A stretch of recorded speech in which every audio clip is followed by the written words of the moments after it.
Hi, my name's Dick, John Dick, here again to fill your ear hole with my scummy goodness. In this video development blog, we'll talk about climbing and vaulting. For those of you who still don't know, SCUM is an open-world survival game set in the near future with a realistic approach to gameplay. To be honest with you, we never considered mentioning vaulting and climbing as features, but since some other games advertise them as their main feature, we decided to at least explain how they'll work in SCUM.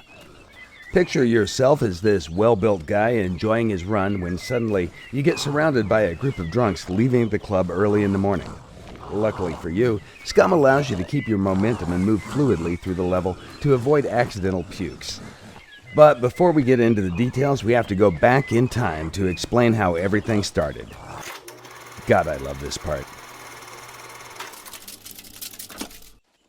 Before we even started working on SCUM, we tried many different survival games to experience the best and the worst that they can offer to players. One of them had this particular problem with basic things like doors. In this section, we've recreated a scenario that happened to us in that particular game on more than one occasion. Also, things could get a lot worse if someone was chasing you because these damn doors would stop you or push you aside most of the time, resulting in frustration and sometimes even death. So we decided the doors will have to open in a way to allow player movement to be fluid. This might be a small thing, but in combination with vaulting and climbing, it turned out to be a great feature. In some occasions, the best features in games are those that you don't notice when they happen. The idea is to keep the player concentrating on important stuff and to reduce the amount of frustration when performing repetitive, simple tasks. Now let's talk about vaulting and climbing. Here you have two very old pals, Stan on the left and Oliver on the right. They have different body attributes and different skills because, after all, they're different and unique people. In SCUM, all characters are unique and all their attributes and knowledge can be changed in the game, as they are subject to change in real life. Notice that not only they are moving at different paces, their vaulting and climbing speeds are also different.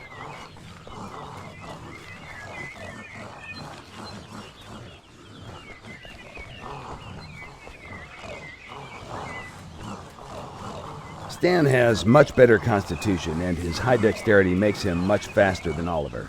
He also has a lot more stamina and can run for a longer time. On the other hand, Oliver is a very smart guy and he has a big juicy brain. Having a friend in need is great, but having a slower buddy when zombies are chasing you, that's a lifesaver. In this part, you can see two guys that are physically identical, but they're packed with a different amount of gear. The guy on the left has around 13 kilos of gear distributed over his body, while the guy on the right has been collecting some precious items and has more than 60 kilograms in his inventory. The sheer amount of gear has stopped him from running. He's forced to jog all the time. In life-threatening situations, speed can be essential for survival. It's advisable that you drop all excessive gear if you need to escape quickly. Things that you leave behind might be enough to attract pursuers and stop them from chasing you further. Also, keep in mind that climbing and vaulting with that amount of weight will drain your stamina faster, making you weaker and slower with each step.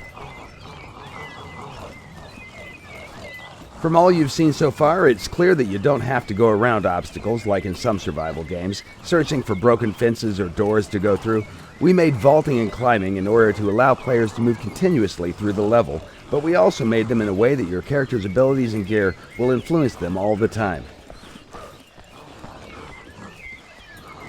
It's easy to see that some animations are not perfect, some of them even look funny, but hell, if you want to see more funny stuff, you should see our budget too.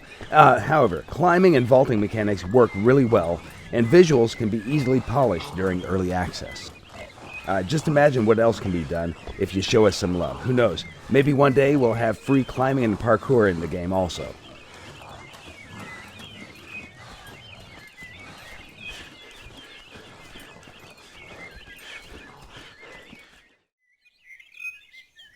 More or less, that was everything we wanted to show you about vaulting and climbing.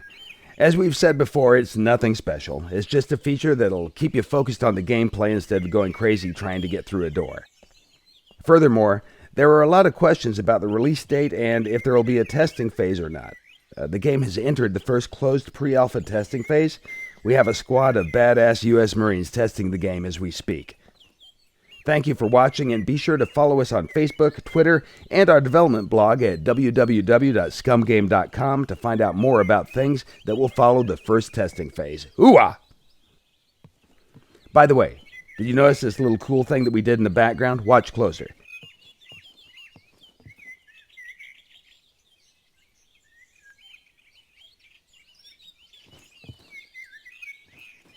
When the player is in third-person perspective and is standing behind an obstacle that obstructs his character's vision, all the things in the background are blurred out.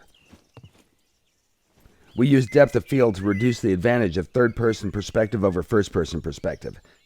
The best thing is that it wasn't entirely our idea. It actually came from the Steam community pages, and we thought it would be great to have it in the game.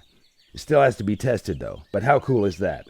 The game hasn't even been released yet, and we've already implemented some features requested by our community. That's you. Love you guys. You're great. Until next time, dick out for SCUM.